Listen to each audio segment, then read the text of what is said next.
C'est un truc que les gars ont jamais à faire.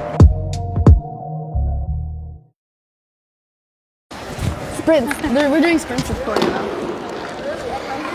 We're doing a 30-yard dash on the ice. Okay. Donc, ouais, Mélanie Desrochers.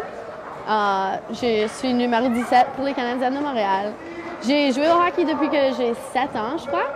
Avant, je dansais, mais un jour, j'ai dit à ma mère que j'étais jalouse que mon frère, il fallait juste qu'il vienne regarder mon concert une fois par année. Puis il fallait que j'aille lui voir jouer au hockey à chaque samedi. Alors, ma mère a dit, si tu veux jouer au hockey, tu peux jouer.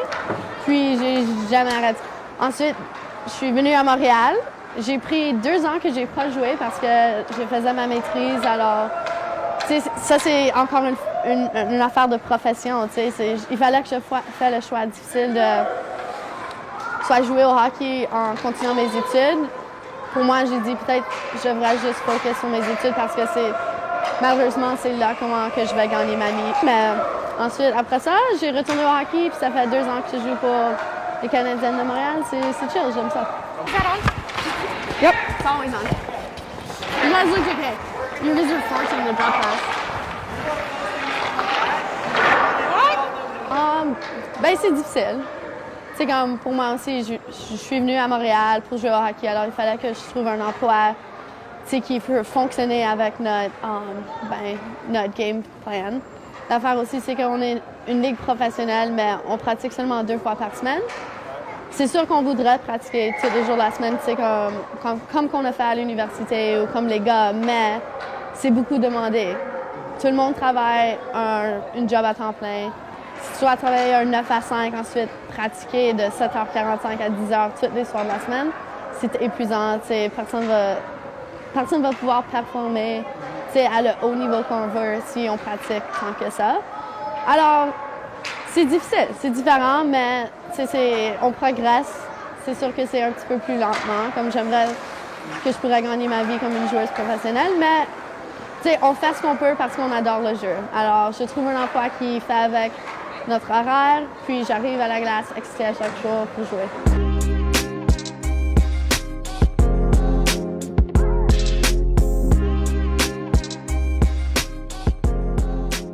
Je pense que comme ma première année, quand que j'ai décidé de pas jouer, juste faire ma maîtrise, j'ai comme supprimé comme ma passion un petit peu parce que je me dis c'était difficile pour moi. Je voyais pas vraiment un avenir avec le hockey féminin. Puis c'est un choix difficile, mais je savais comme tout le long que les 2 ans que je jouais, comme je manquais de jouer. Puis je voulais trouver un moyen pour revenir. Alors j'ai comme été volontaire avec McGill pour un petit peu. J'ai enseigné un cours de patinage pour des adultes et des enfants Alors, tu sais, le hockey, c'était jamais trop loin. C'est juste que j'étais plus une joueuse, mais c'est rendu à un point où c'était trop difficile de pas jouer, alors je suis retournée. Cet été, j'ai traversé le Canada en vélo. J'ai commencé à Vancouver, puis je m'ai rendue à Halifax. Ça m'a pris 75 jours en vélo, 25 jours où j'ai juste comme visité. Alors, ben, je pense que c'est pour ça que je travaille dans un magasin de vélo là. C'est un sport extrêmement différent aussi du hockey. Je ne m'ai pas vraiment entraînée pour le voyage, mais ça s'est bien déroulé. Mais c'est vraiment un jeu mental. Juste continuer à comme une vitesse pour 4-5 heures. C'est super différent, mais j'ai beaucoup aimé ça. Et veux-tu nous parler un peu du processus que tu as fait pour recommencer à jouer et joindre aux Canadiennes de Montréal? Ouais, alors, ben, je savais qu'Ariel est mort sur l'équipe.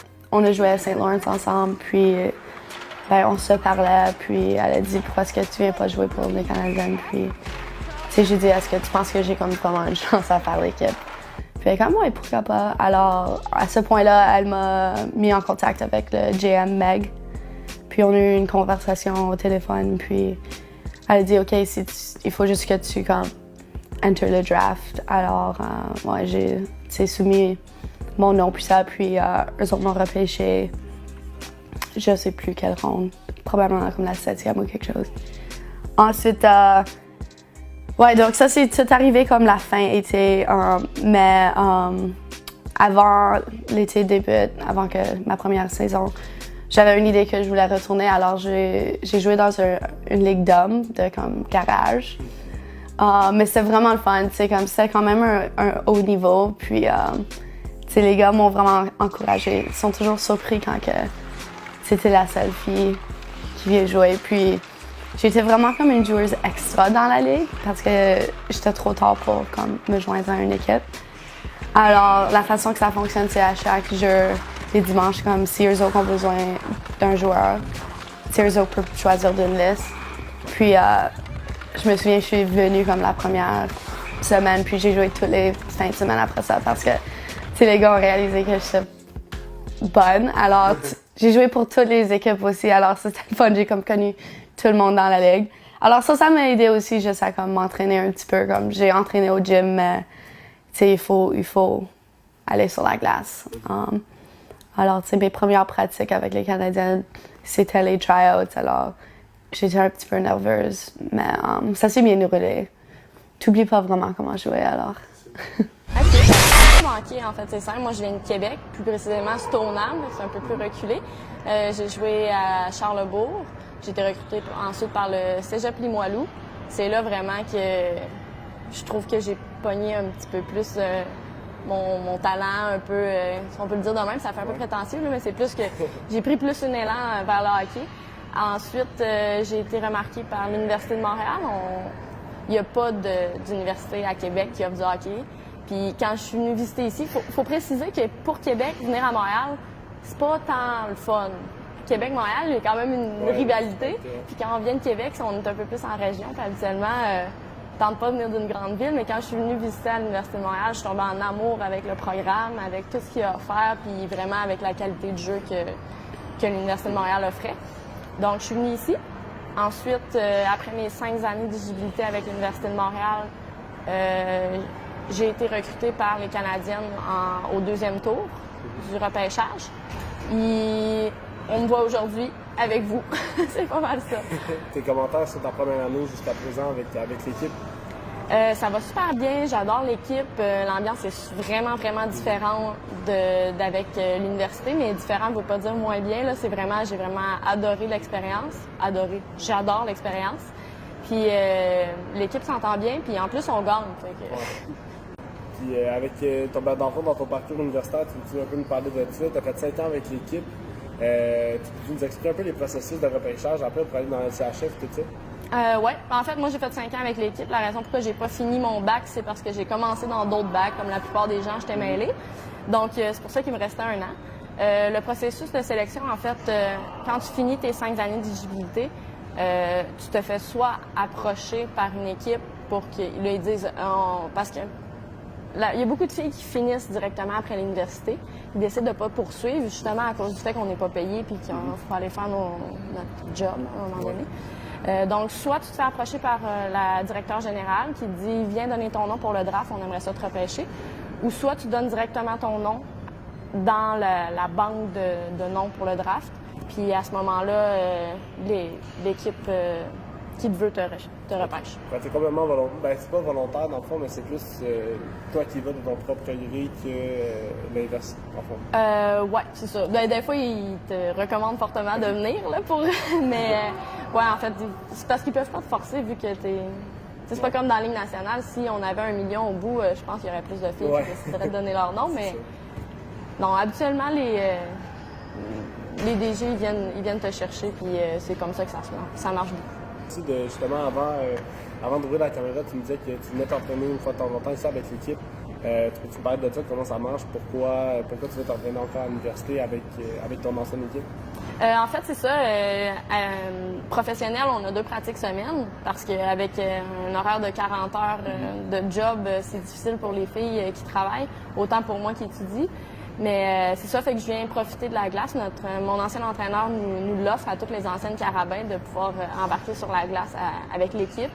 Puis je crois que c'est un peu donnant-donnant parce que ça amène une nouvelle dynamique à avoir des anciennes joueuses. Puis on peut faire de la pression, des choses les joueuses. Puis moi, ça me donne du temps de glace. Puis c'est le fun de revoir l'équipe, puis l'ambiance qu'il y a là. J'aime ça. Justement, on parle que tu es encore à l'école, tout ça. Ton appartenance envers l'Université de Montréal, même si tu es dans une ligue professionnelle, est-ce que reste quand même que tu es beaucoup en contact avec l'équipe, même avec les pratiques? Est-ce que tu vas voir souvent les matchs? Je vais voir les matchs de temps en temps. En fait, j'habite encore avec une fille qui joue dans les carabins, donc c'est sûr que ça me garde proche de l'équipe. Là. Mais mon sentiment d'appartenance, j'ai été carabin un jour, je vais l'être toujours, puis c'est sûr que je vais toujours défendre mes couleurs, donc ça me fait plaisir de revenir, puis de pouvoir assister aux parties, puis d'encourager un peu le processus des carabins, puis le programme. Là. Fait que c'est sûr que je lâche pas quand même, là. Je suis quand même encore ici. Allô! Bienvenue chez moi!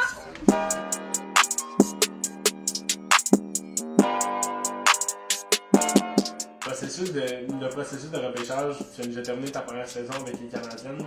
Ça fonctionne comment dans le fond? Tu m'as dit qu'il fallait que tu donnes ton nom, mais est-ce qu'il y a eu une réunion ou c'était vraiment comme un appel téléphonique puis ça s'est fait? Ça s'est concrétisé comme ça? En fait, ça marche sur Internet. Pour la plupart, là, tu peux donner ton nom sans être rapproché, puis ou tu peux être rapproché et donner ton nom par la suite. Et ensuite, ça marche comme un draft de la Ligue nationale, sauf que nous, on va indiquer quelles équipes qu'on est intéressé d'aller, parce que moi, étant donné qu'on ne paye pas vraiment. Ouais.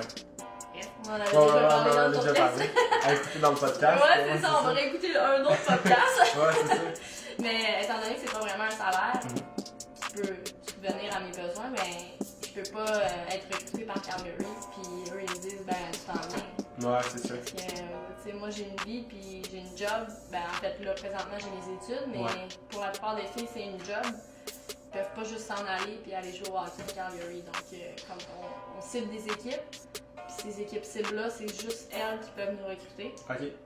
Puis, si mettons que j'en ai ciblé 3, ces 3-là se battent ensemble pour le draft. Je vais vous présenter un peu l'aire commune avant. Donc, salon, salle à manger. Le plus gros du temps comme social qu'on passe ici, c'est vraiment ici parce qu'il y a un autre salon en bas puis je suis jamais là. Salle à manger qui ne sert à rien, on y va jamais parce que c'est trop grand, c'est trop... on dirait que ça fait trop strict comme endroit. Donc on aime mieux l'endroit plus limité en espace mais plus convivial.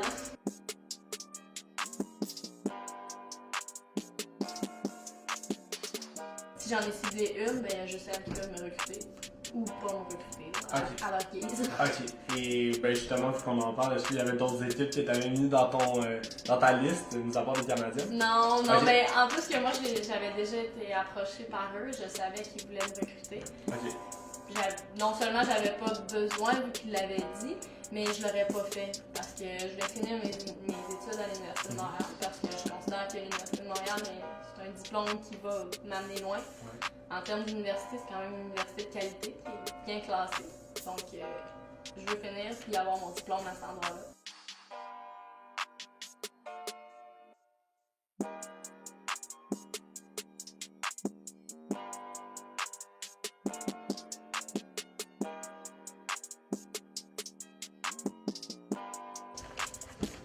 suis un peu approprié les lieux là, en mettant mes chandails un peu partout, puis mon équipement pour eux. Pour maman. Désolée José, t'as pas voulu. Ben justement, tu viens de compléter ta première année professionnelle.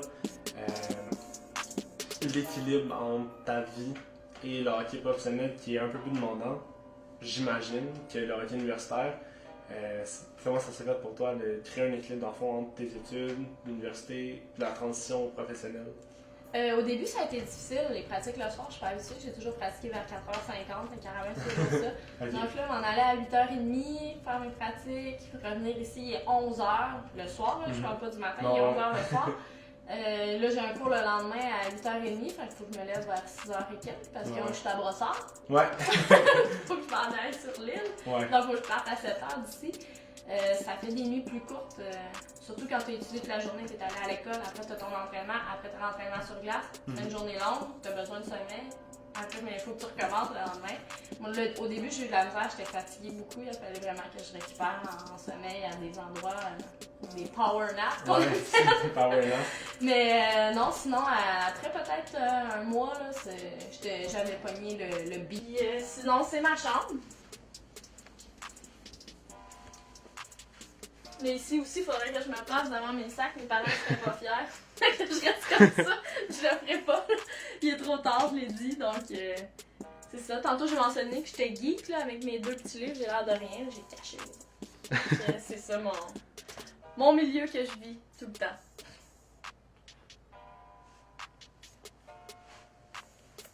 On remonte en haut.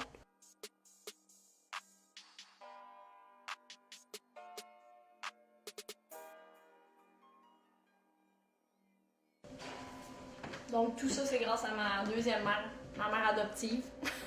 C'est à cause d'elle que je peux jouer pour les Canadiennes, parce qu'elle m'a offert un logis en attendant, vu que je suis peu fortunée et aux études. Donc merci José.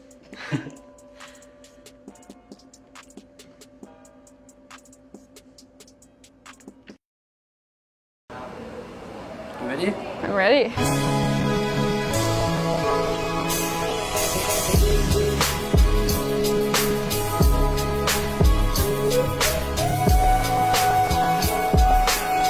So I grew up outside of a small town on a farm in Bruderheim, Alberta.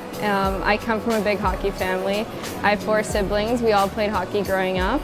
Some of us still play hockey, and my dad grew up playing hockey, so he was the one that kind of got us into the game. My mom, the biggest supporter you could possibly imagine. We had a rink in our backyard, and I started playing when I was 3 years old, played with my siblings, and I was on the ice all the time. You couldn't get me off the ice growing up. So it really started like as soon as you were born, basically. Yeah, I always joke that I learned how to skate before I could walk. Do you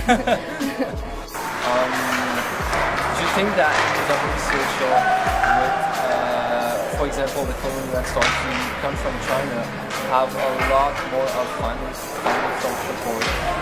Do you think that like there's a type of like inequality within the league, or do you think that it doesn't mean much as for now? Because obviously you play really good hockey, you guys have the talent, but do you think that money will eventually overcome talent in the league? Well, I think first and foremost, the league's doing a really good job at developing, and it takes a long time to kind of build a league, and it's only been 11 years now, so it takes time. And there is a little bit of inequality for sure.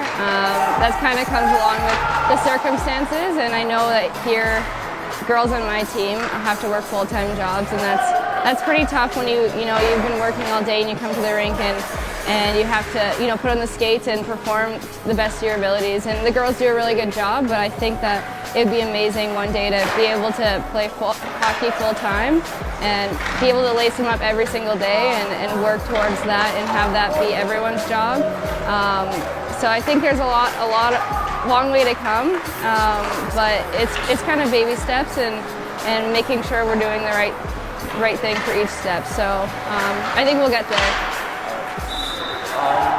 Other than that, obviously you guys don't have as much as visibility than the NHL, which I think we're seeing a lot of games shouldn't be the case because it's as much as competitive and talented as the NHL. But what do you think the league needs to do first to eventually bring you to have as much as visibility than the NHL? Yeah, I think a lot of the visibility kind of comes from within and us players. I think it starts there and kind of growing out that way.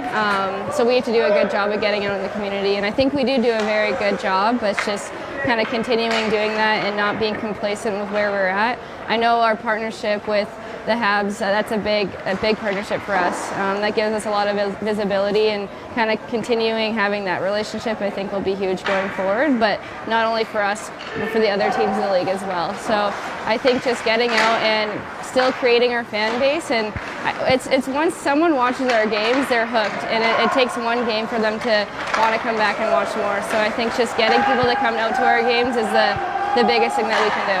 So, and yeah, as you said, you're still studying right now, so how is it to deal with like the time, practice, workout, and all that stuff? Yeah, I think it's huge to have time management and just being disciplined and not getting off track too much and being on top of everything that I need to be.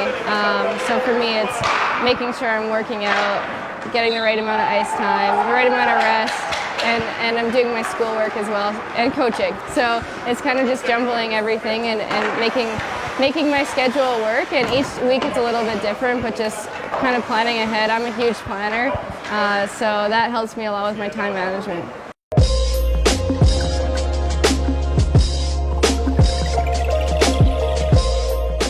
Yeah, I think, well, it's amazing that we are getting broadcasted now. It's taken a long time to get to that point, so I think it's unbelievable that we are. But at the same time, I think that it's a societal issue a little bit, and female sports aren't aired nearly as much as men's sports. And so I think a little bit it's kind of trying to change that dynamic, and for us as a league, just keep pushing, and we're going to keep playing hard, but it's a matter of reaching out and kind of asking for more and showing people how good we are and how skilled we are, and I think once we get some people out watching and get more people on our side and want to grow the game more, I think that will help us a lot. I think that right now I'm kind of at the level where just fine-tuning things and maturing my game. I've been playing hockey for a long time, and I have a really good base, and it's every week something might pop up that I feel like I need to fine-tune a little bit, and for me the game evolves, and so just being a lifetime student and learning my position as long as I possibly can, because it's not always going to be the same, and so I don't want to say my way is the best way. I'm open to learning and open to trying new things, so just continuing to learn and making sure that I'm listening to feedback and I'm working on those little skills that someone in the stands might not see, but as a goaltender you notice those little things. I always felt like the goaltender had always more pressure on the shoulders than any other player, because you're the one stopping the pucks. So do you feel like actually you have more pressure on the shoulders, or you just feel like it really is a team effort, or sometimes you put too much blame on yourself? I think a combination of everything that you just said. I think that it is definitely a team sport, but we're kind of an individual sport inside of the team sport, and so for us it's, sometimes it does come down to, we're the last line of defense, and so if a puck goes in, that's a goal and it's on the scoreboard. So in a sense there is a lot more pressure, but I think that it is a very big team sport, and I love being able to be the game changer, and there's also the other side of it too with goaltending. You might not play very well, and people see that really fast, and so that's kind of the glory and the worst part of being a goalie, but no, it's pretty awesome though. I mean, there are definitely times where, growing up, especially growing up, being a younger goalie, you have to learn kind of how to handle that pressure. And so I remember times that it's hard not to get down when I was really young, but I've learned how to kind of manage my emotions. And if I get scored on, it's kind of a reset button, and I'll think about it after the game, but I don't want to be thinking about it during the game, because the next shot I have to be ready.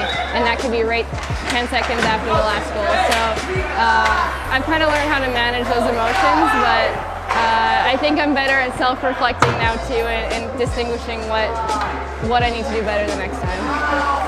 Finally, what do you think about Montreal as a city and the fans that come watching you at the Bell Center? So how did it feel to be there?